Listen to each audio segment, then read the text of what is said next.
So hey guys welcome to अपनी coding में नाम विवेक है। तो दोस्तों आज के इस वीडियो में हम बात करने वाले हैं replace node with their depth के इस क्वेश्चन के बारे में। सबसे पहले जो है हम क्वेश्चन समझेंगे और उसके अंदर समझेंगे कि ये डेप्थ क्या होता है, और आफ्टर डेट जो है हम अपने इस क्वेश्चन का जो लॉजिक है उनके बारे में बात करेंगे कि क्वेश्चन को कैसे सॉल्व करना है, और देन जो है यहाँ पे आके जो भी इसका कोड होगा वो कोड जो है हम जावा के अंदर लिखने वाले हैं।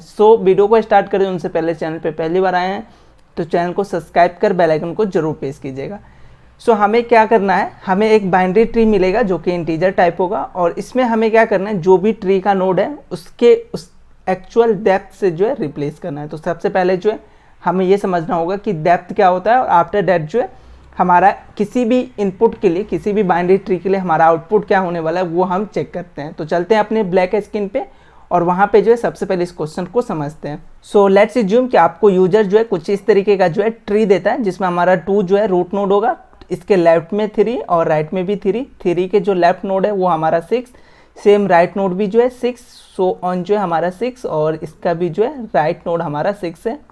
हमें रूट नोड पता है कि यहाँ पे जो है 2 है, ये मेरा जो है रूट नोड हो गया। तो हमारा काम क्या है कि जो भी आपको नोड दिख रहा है उसके एक्चुअल डेप्थ से जो है रिप्लेस करना है।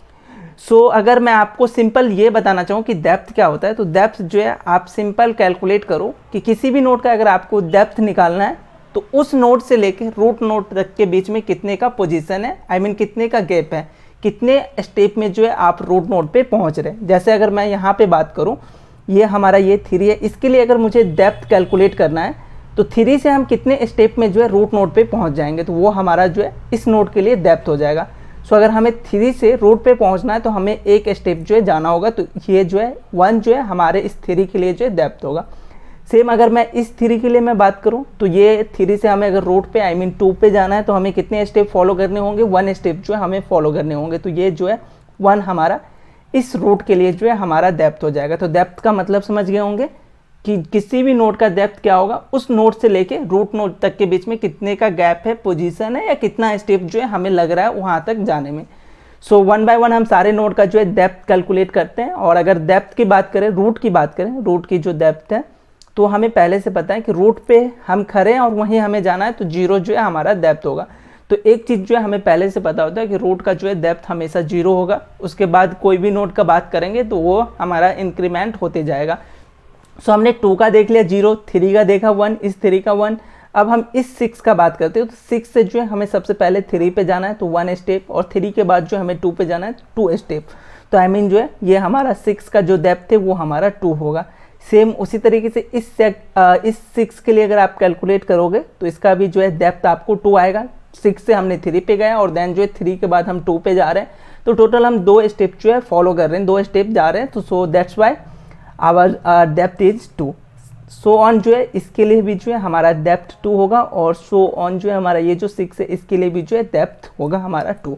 तो जो भी डेप्थ आपको यहाँ पे मैंने अभी दिखाया उससे जो है आपको अपने नोड को रिप्लेस कर देना है। हमारा जो एक्सपेक्टेड आउटपुट होगा इस ट्री के लिए वो हमारा क्या होगा, तो 0 के लिए जो है 2 के लिए जो है हमारा डेप्थ है वो 0 है।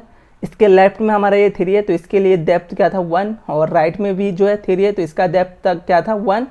ये हो गया। उसके बाद इधर इस 6 के लिए मैं बात करूँ तो इसका 2, राइट में बात करूँ तो 2, देन ऑन जो है हमारा ये 2 और 2 आएगा। तो ये मेरा जो है एक्सपेक्टेड आउटपुट होगा अगर मेरा इनपुट इस तरीके का ट्री है। तो आपको क्वेश्चन समझ में आ गया होगा कि डेप्थ आपको कैसे कैलकुलेट करना है, और डेप्थ अगर कैलकुलेट करना है तो हमारे इस ट्री के लिए जो भी हमें बाइनरी ट्री मिलेगा तो उसके लिए हमारा एक्सपेक्टेड आउटपुट क्या होने वाला है। अब बात करते हैं कि हमारा जो लॉजिक है वो लॉजिक क्या होने वाला है इस क्वेश्चन के लिए। मैं यहाँ पे जो भी मैंने डेप्थ वगैरह कैलकुलेट करा था इसको इरेज करता हूँ, और देन जो है एक सिंपल हमारे पास जो ये बाइनरी ट्री है इनके लेके मैं बात करता हूँ कि अगर हमें इस क्वेश्चन को सॉल्व करना है तो हम कैसे डेप्थ कैलकुलेट करेंगे। तो देखो, बाइनरी ट्री के सीरीज में हमने सबसे पहले ये आपको बताया था कि बाइनरी ट्री के जितने भी क्वेश्चन हम सॉल्व करते हैं उसमें हम 90 to 95% जो है क्वेश्चन यूजिंग रिकर्जन करते हैं। तो यहाँ पे भी जो है सेम काम हम यूजिंग रिकर्जन से करेंगे, मतलब रिकर्जन के मदद से जो है हम इस क्वेश्चन को सॉल्व करेंगे। सबसे पहले एक चीज़ मैं बताता हूँ कि हमें जो है रूट नोड का हमें डेप्थ पता होता है। तो मैं सबसे पहले क्या करूँगा कि जो हमारा रूट है ना इसको मैं इसके डेप्थ से चेंज करूँगा। तो वो कैसे कर सकता हूँ, तो रूट डॉट डाटा से जो है हम रूट का जो भी रूट नोड का जो डाटा है उसको एसेस कर सकते हैं और उसको इक्वल टू 0 सेट करूँगा क्योंकि हमें रूट का जो पहले से पता है।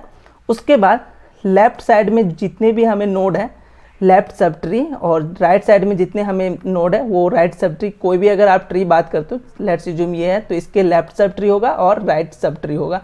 सो मैं रिकर्जन को क्या बोलूँगा कि आप जो लेफ्ट सब ट्री का हमें नोड प्रोवाइड करो विद देयर डेप्थ, मतलब लेफ्ट साइड में जितने भी आपको नोड यहाँ पे दिख रहे हैं इसको चेंज करके दो इसके डेप्थ से। तो रिकर्जन जो है हमें कैसे न कैसे करके ये चीज़ें हमें ला के रिटर्न करेगा। अब कैसे करेगा वो चीज़ें अभी हमें नहीं सोचना, जब हम कोड लिखेंगे और जब ड्राई रन करते हैं तो हमें पता चलता है कि रिकर्जन कैसे काम करता है। सो हमने रिकर्जन को बोला कि 2 के जो लेफ्ट में जो भी हमें नोड मिला है उसको जो है आप चेंज करके लाओ, जितने भी नोड है उसको उसके डेप्थ से। तो रिकर्जन ने क्या करा, इसके लेफ्ट से जो है हमें जितने भी नोड है उसको डेप्थ चेंज करके हमें रिटर्न कर दिया। तो 1 देन 2 और देन 2। तो ये रिकर्जन जो है लेफ्ट साइड का हमें चेंज करके दिया। सेम उसी तरीके से जो है रिकर्जन को मैं बोलूँगा कि राइट साइड का जो हमारा सब ट्री है इसको रिप्लेस करके लाओ इसके डेप्थ से। तो रिकर्जन जो है इसको भी जो है हमें रिप्लेस करके दे देगा जो भी इसका डेप्थ होगा। कैसे देगा ये चीज़ें अभी नहीं सोचना है। तो यहाँ पे 1 देन 2 और देन 2। तो हमारा रिकर्जन जो है ये दोनों आंसर दे रहा है। दैट्स इट, यही मेरा जो फाइनल आंसर था। सो रिकर्जन में हम क्या करते हैं, 3 चीज़ें हम करते हैं। एक होता है हमारा बेस केस। सो यहाँ पे अगर हम अपने बेस केस की बात करें तो बेस केस क्या हो सकता है कि अगर आपको बाइनरी ट्री ही ना मिले, कोई रूट ही ना मिले, तो उन केसेस में आपको कुछ भी नहीं करना है। आई मीन कोई भी वहाँ पे डेप्थ नहीं होगा। तो अगर मेरा रूट अगर नल होता है तो वो मेरा जो है इसके लिए बेस केस हो जाएगा। अगर बेस रूट ही नहीं है, आपके पास बाइनरी ट्री ही नहीं है, तो उसमें आप जो है डेप्थ कैसे कैलकुलेट करोगे। तो ये हमारा बेस केस होगा। उसके बाद एक पार्ट पे मैं काम करता हूँ और दूसरे पार्ट पे जो है रिकर्जन काम करती है। ये 3 नियम हमने निकाला था रिकर्जन के समय। तो एक पार्ट जो मेरा काम है वो क्या है कि मैं रूट के डाटा को जो है अपडेट करूं इसके डेप्थ से। तो ये मेरा काम है। तो रूट के जो डाटा है I mean root dot data उसको मैं चेंज करूंगा अपने डेप्थ आई मीन पोजीशन से। तो यहाँ पे मैं पोजीशन लिखूंगा और देन जो है रिकर्जन को बोलते हैं कि आप जो है बाकी अपना काम करो। तो रिकर्जन का काम क्या है कि लेफ्ट साइड का सब ट्री और राइट साइड का जो सब ट्री है उसको अपडेट करके लाओ। दैट्स इट, मेरा काम जो है हो जाएगा। तो एक एग्जाम्पल लेते हैं और अपने कोडिंग की तरफ चलेंगे और वहाँ पे एक एग्जाम्पल के साथ जो है सेम एग्जाम्पल के साथ बात करते हैं कि हमारा कोड क्या होने वाला है। सो एक बार जो यहाँ पे क्लास स्ट्रक्चर को समझते हैं। तो यहाँ पे बाइनरी ट्री नोड नाम का एक जो है हमारे पास जेनरिक क्लास है और इस जेनरिक क्लास में हमारे पास जो है 3 प्रॉपर्टी है,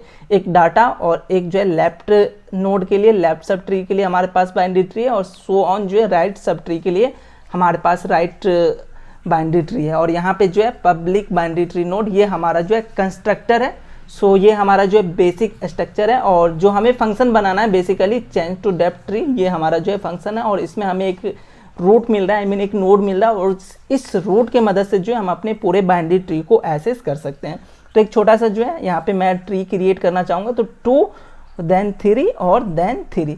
तो हमें सबसे पहले क्या पता है कि हमें एक चीज़ पता है कि रूट का जो है हमें डेप्थ पता है, आई मीन इसका पोजीशन पता है 0। उसके बाद अगर हम नीचे आएंगे लेफ्ट साइड में तो इसका पोजीशन 1 होगा और उसके बाद जो इसका भी पोजीशन 1 होगा। अगर और नीचे आते हो तो पोजीशन जो है हमारा चेंज होते जा रहा है। तो हमें अगर यहाँ पे इस क्वेश्चन को सॉल्व करना है रिप्लेस नोड विद डेप्थ, तो हमें यहाँ पे पता चला कि 2 चीज़ें चाहिए। एक तो हमें बाइनरी ट्री चाहिए और एक जो है हमें पोजीशन चाहिए। उसी पोजीशन से जो है हम अपने नोड के डाटा को अपडेट करेंगे। तो जो हमारे पास बाइनरी ट्री है वो हमें प्रोवाइड कराया जा रहा है, लेकिन ये जो हमारा पोजीशन है ये हमें प्रोवाइड नहीं करा रहा है। तो इसके लिए मैं क्या करूँगा, जो हमारे पास फंक्शन है इसको एक हेल्पर फंक्शन की मदद से क्रिएट करूँगा। तो पब्लिक एक मैं हेल्पर फंक्शन बनाऊँगा, पब्लिक स्टैटिक, और रिटर्न टाइप यहाँ पे मैं वॉइड रखूँगा क्योंकि हमें जस्ट चेंजेस करना है, कुछ रिटर्न नहीं करना है। So that's why we use void and जो हमारा फंक्शन का नाम होगा चेंज टू डेप्थ ट्री और यहाँ पे हेल्पर, ये हमें मदद करेगा अपने एक्चुअल आंसर को कैलकुलेट करने में। तो ये जो हमारा हेल्पर फंक्शन है बेसिकली ये 2 चीज़ लेगा। एक तो हमारा जो है ट्री लेगा, बाइनरी ट्री नोड। सो 2 चीज़ें ये प्रोवाइड कराएंगे इसको हम। तो एक जो है बाइनरी ट्री जिसका जो टाइप है वो हमारा इंटीजर होगा और रूट, देन जो है एक चीज़ और होगा मेरे पास जो कि होगा पोजीशन। सो 2 चीज़ें जो है हमें मिल गया।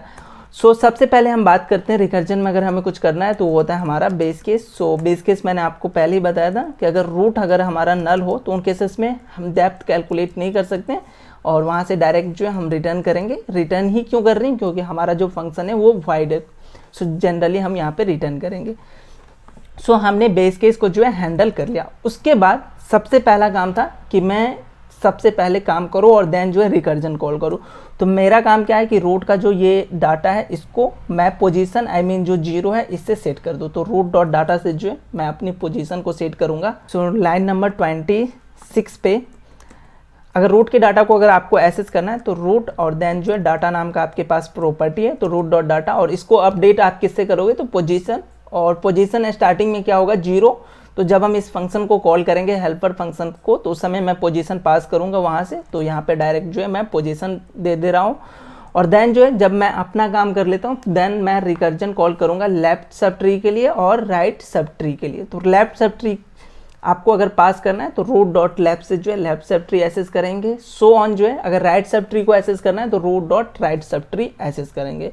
सो रिकर्जन में मैं क्या करता हूँ, अगर रिकर्जन कॉल करना है तो सेम फंक्शन को कॉल करते हैं विथ न्यू वैल्यू। तो हमारा जो फंक्शन है वो हमारा क्या है, change to depth tree helper. तो ये हमारा फंक्शन है और इसमें हमें दो चीज़ें पास करना है, एक तो हमारा रूट डॉट लेफ्ट, अगर लेफ्ट सब ट्री देना है तो रूट डॉट लेफ्ट। अब पोजीशन यहाँ पे क्या होगा ये हमें सोचना है। तो यहाँ पे मैं आपको बताता हूँ, अगर हमारे पास ये ट्री है तो ये अगर हम लेफ्ट सब ट्री दे रहे हैं तो लेफ्ट सब ट्री का जो पोजीशन होगा वो 1 से इंक्रीमेंट होगा। इस 3 के लिए मैं बात करूँ तो इसका पोजीशन जो है हमारा 1 होगा। यहाँ से जाने में हमें रोड पे 1 डिस्टेंस कवर करने पड़ेंगे। सो ऑन जो है इस साइड भी अगर मुझे पोजीशन की बात करें तो इसका भी जो है पोजीशन 1 होगा। सो हम जो पोजीशन यहाँ पे डालेंगे एज अ आर्ग्यूमेंट वो हमारा पोजीशन ना होके पोजीशन +1 होगा। तो हमने लेफ्ट सब ट्री का जो है हमने रिकर्जन कॉल कर लिया। सेम उसी तरीके से जो है मैं राइट सब ट्री पे रिकर्जन अप्लाई करूँगा और इस समय रूट डॉट राइट, अगर राइट साइड का आपको सब ट्री एसेस करना है तो रूट डॉट राइट, और देन जो है पोजीशन को जो है आप 1 से इंक्रीमेंट करोगे, दैट्स इट, मेरा काम जो हो जाएगा। सो मैं अब जो मेरा जो हेल्पर फंक्शन है इसको मुझे कॉल करना होगा मेरे एक्चुअल फंक्शन में। सो लाइन नंबर 31 पे मैं इसको कॉल कर रहा हूँ चेंज टू डेप्थ। इसे जो है दो चीज़ें पास करना है हमें, एक तो रूट बाइनरी ट्री, तो जो रूट हमें यूजर प्रोवाइड करा रहा है उसी को पास करेंगे। और पोजीशन स्टार्टिंग में मुझे पता है पोजीशन क्या होना चाहिए, रूट के लिए जो हमारा डेप्थ है वो 0 होगा, पोजीशन जो है हमारा 0 होगा, तो मैं 0 स्टार्टिंग में पास करूंगा। दैट्स इट, मेरा काम जो है हो जाएगा। तो आई थिंक ये पूरा कोड जो है क्लियर होगा। जस्ट यहाँ से कस्टम इनपुट करके देखते हैं और एग्जीक्यूट करके देखते हैं। आई थिंक सारे टेस्ट केस पास करने चाहिए। तो यहाँ पे सारे टेस्ट केस पास कर रहे हैं। सबमिट सोल्यूशन करके चेक करेंगे कि और भी जो टेस्ट केस हैं वो हमारा पास कर रहा है या नहीं। सो यहाँ पे सारे टेस्ट केस जो है पास कर रहे हैं। तो आई होप आपको ये क्वेश्चन समझ में आया होगा कि रिप्लेस नोड विथ डेप्थ में हमें क्या करना था और किस तरीके से करना था। इसका जो भी कोड वगैरह होगा वो आपको एज अ रेफरेंस नीचे डिस्क्रिप्शन में मिल रहा होगा, वहाँ से जाके चेकआउट कर सकते हैं। बाकी हमें दीजिए थोड़ा सा समय, हम मिलते हैं नेक्स्ट वीडियो में एक और डीएसए के क्वेश्चन के साथ।